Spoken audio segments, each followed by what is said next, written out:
जय श्री राधे, जय गोपाल। आप सबका सबसे पहले कोटि कोटि आभार कि आप लोग मेरे YouTube चैनल पर आज भी हैं और निरंतर बढ़ते जा रहे हैं। आप सबको मैं पर्सनली शायद ना जानता हूं, पर मेरे विषयों को और मुझे आप लोग जानते हैं। आपका बहुत बहुत प्यार है, आपका ऐसे ही प्यार बना रहे और निरंतर इस हमारे YouTube चैनल पर वृद्धि होती रहे, उसी के लिए श्री सर्वेश्वर भगवान श्री कृष्ण से मैं प्रार्थना करता हूँ। और आप सबके सुखद समृद्ध जीवन के लिए भी भगवान से प्रार्थना करता हूँ कि आप निरंतर भक्ति मार्ग पर बढ़ें। जिस भी इष्ट में, जिस भी स्वरूप में आप भगवान को जानते हैं उसमें बढ़ें। ऐसी कोई भी बाध्यता नहीं है कि सिर्फ एक स्वरूप में आपका प्रेम हो। आप जहाँ भी हैं, जिस धर्म में भी हैं, आपका प्रेम हमेशा बढ़ता रहे और आप हमेशा सात्विक गुण के साथ आगे बढ़ें।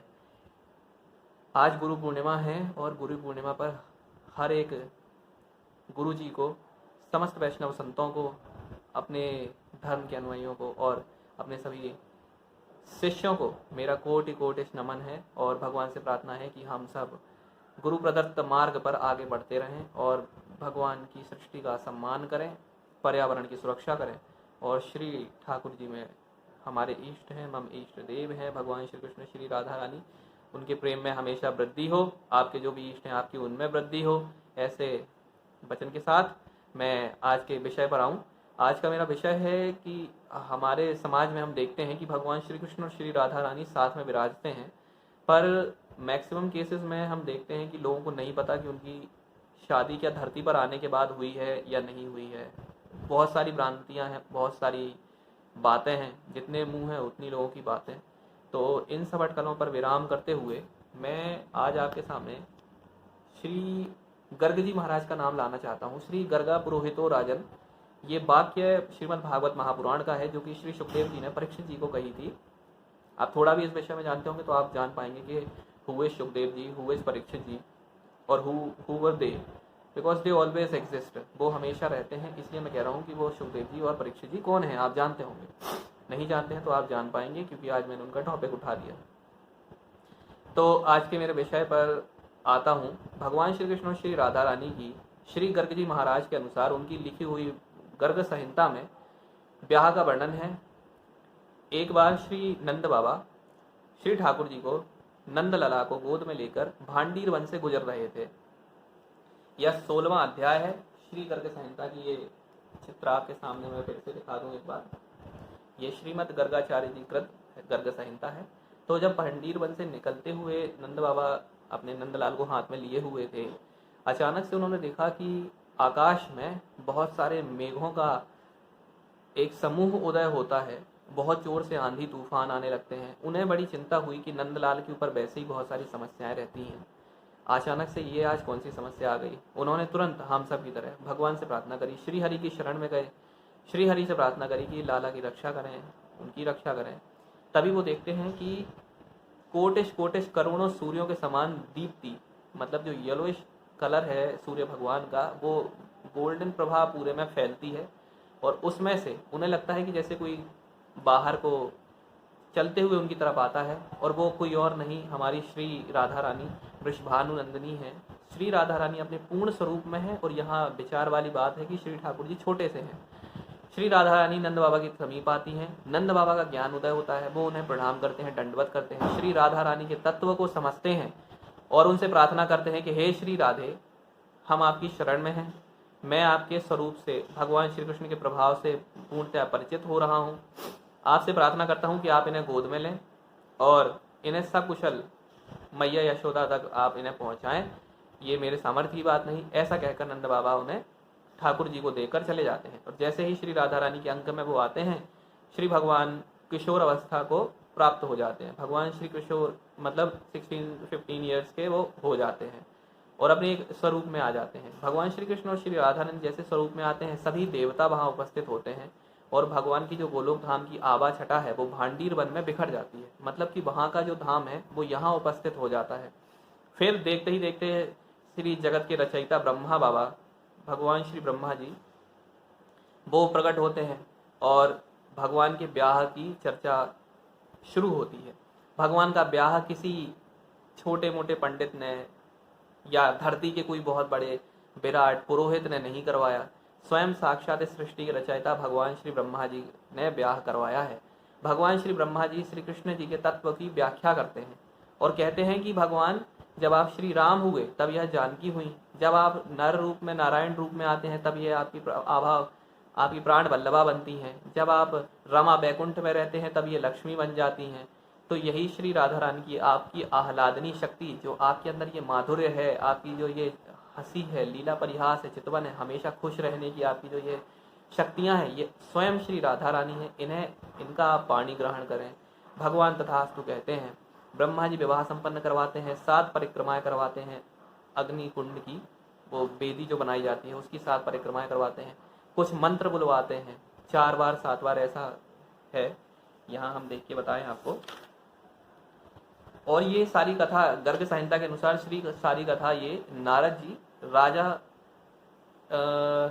जानकी माता के जो पिताजी हैं उनके परिवार के कोई राजा बहुलाश्व हैं उनको सुना रहे हैं। तो यहाँ नारद जी कहते हैं कि हे राजन, इस प्रकार स्तुति करके ब्रह्मा जी ने उठकर कुंड में अग्नि प्रज्वलित करी और अग्निदेव के सम्मुख बैठे हुए उन दोनों प्रिया प्रियतम के वैदिक विधान से पाणी ग्रहण संस्कार की विधि पूरी करी। और भगवान ने उच्च स्वर से कहा कि आप अपनी, श्री हरि ने कहा कि हे विधाता आप अपनी इच्छा अनुसार वर मांगिए। तब ब्रह्मा जी ने किसी और वर को ना मांगते हुए सिर्फ यही कहा कि हे प्रभु, आपके श्री चरणों में अभिष्ट भक्ति का हमें वर दीजिए। यही एक भक्त की लक्षण है कि वो लौकिक संपदाएं नहीं मांगते, ये मटेरियल थिंग्स नहीं मांगते, वो मांगते हैं कि कंटिन्यूअस आपके चरणों में हमारा डिवोशन बना रहे, आपकी लीला कथाओं में हमारा प्रेम रहे, आपकी स्टोरी टेलिंग, आपके डिवोटीज आपके मिलते रहें, आपके तीर्थों में हम जाते रहें और कभी भी अहंकार ना आए। यही सब ब्रह्मा जी ने उनसे प्रार्थना करी। श्री हरि ने तथास्तु करके कह के उन्हें अभिष्ट उनका प्रदान किया। इसके पश्चात यमुना जी में श्री कृष्ण भगवान जाते हैं, श्री राधा रानी उनके साथ जाती हैं।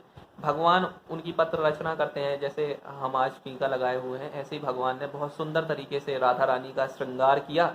जब श्री राधा रानी ने श्रृंगार करना चाहा तब श्री कृष्ण तुरंत एक बच्चे के स्वरूप में हो गए। आपको मैं बता दूं, जैसे ही भगवान का श्री राधा रानी ने श्रृंगार करना चाहा तब वो बच्चे के स्वरूप में हो गए।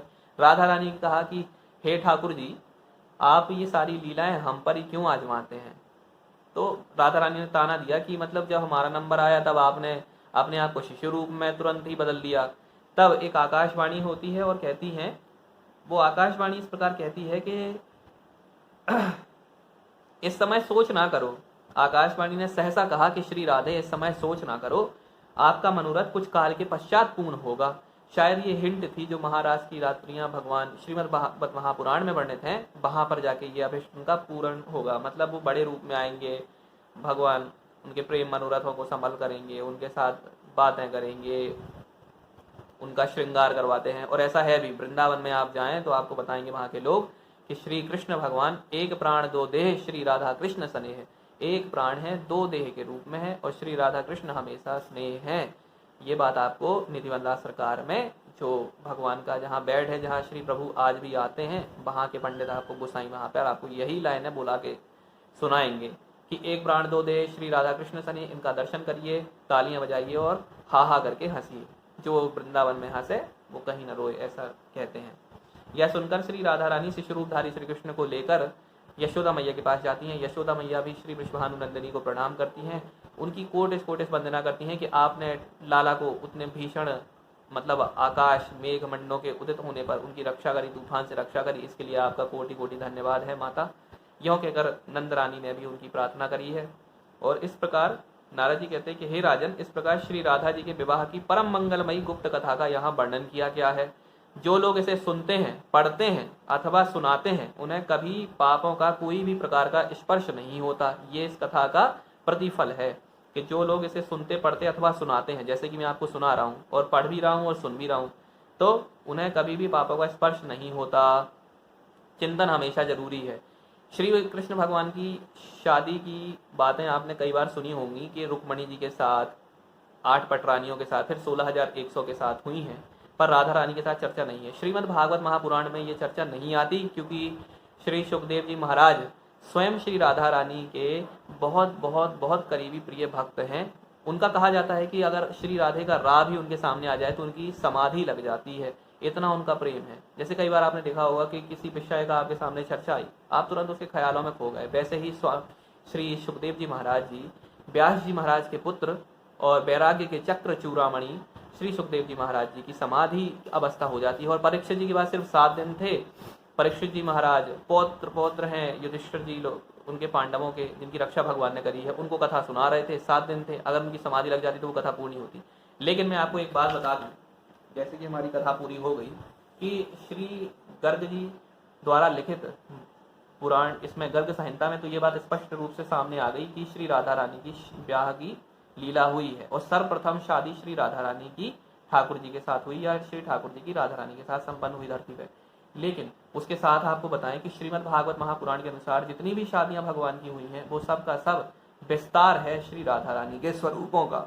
और यमुना महारानी ने भी ये बात स्पष्ट कही थी, वो जब उनकी ये पटरानियां प्रलाप करने लगी कि भगवान चले गए, हम कैसे रहेंगे, तो यमुना महारानी ने प्रकट होकर कहा था कि आप बिल्कुल भी चिंता न करें, वो हमेशा हमारे साथ हैं। कैसे? हम सब श्री राधा रानी का विस्तार है, और श्री राधा रानी उनके साथ हैं तो हम उनके साथ हैं। इसलिए आप लोग बिल्कुल भी परेशान ना हो। मेरा ये विषय लाने का बहुत दिनों से मन था, लेकिन कभी टाइम नहीं मिला। आज गुरु पूर्णिमा के दिन इतना अच्छा सौभाग्य बना कि मैं आपके सामने ये कथा लेकर आया हूँ।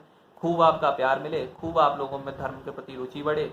और जैसे कि हम देखते हैं कि आजकल बहुत लोग हमारे धर्मों की बुराइयां भी करते हैं, तो कोशिश करें कि आप खुद जागरूक बन जाएं, कि आपको बुराइयों से फर्क ही ना पड़े। जैसे कि मैं बहुत सारी चीज़ें देखता हूँ, लेकिन उनमें हर जगह ये देखता हूँ कि कॉमनैलिटीज़ क्या हैं, मतलब सिमिलैरिटीज़ कितनी है हमारे धर्म के बीच में या उनके धर्म के बीच में। तो हमेशा कोशिश करें कि अगर आप लिंक्स को समझने लग जाएंगे तो परेशानी नहीं होगी।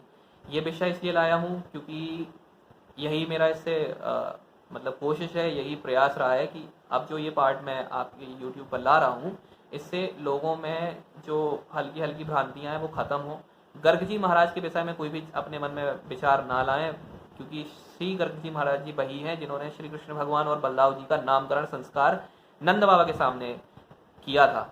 सो गर्ग जी महाराज जी और ये बलदाव जी कन्हैया जी सब समकालीन हैं, एक टाइम के हैं। और ये जो गर्ग जी हैं ये यादवों के हमेशा से कुलगुरु हैं, इनका कभी भी पतन नहीं होता, ये हमेशा कुलगुरु रहेंगे। चाहे यादवों में कोई भी पीढ़ी आती रहे, गर्ग जी महाराज ही रहेंगे। जैसे वशिष्ठ जी राम जी के पूरे सूर्यवंश का अपने ऊपर भार लिए, ऐसे ही गर्ग महाराज यादवों का लिए। अब कभी बदल जाएं तो वो भगवान की नियति के वो बदल गए, वरना वही रहते हैं। यही आपके सामने मेरा प्रयास था। श्री राधा कृष्ण भगवान की ब्याह संबंधी लीला हुई है, स्वयं साक्षात ब्रह्मा जी ने करवाई है। तो इस विषय में बिल्कुल भी परेशानी चिंताएं न लाएं। जो भी आपके प्रश्न हो कमेंट बॉक्स में लिखें, और I will always try to like give you the answer replies on my comment section, because I am not that big a YouTuber, but this is also an effort towards making things very clear. So that is it, and this was the part from Shri Garga Sahinta. If anybody like to purchase it, you can buy it from our Gita Press Gorakhpur, or any stall from any railway station, because there are various stalls of Gita Press Gorakhpur on railway stations. So thank you, and keep continuously pouring in your love in my YouTube, and thank you. जय जय श्री राधे। आप लोगों का जीवन अच्छा हो, और गुरु पर्व की गुरु जी के आशीर्वाद से आप सबको बहुत बहुत बधाइयाँ। जय श्री राधे, जय गोपाल।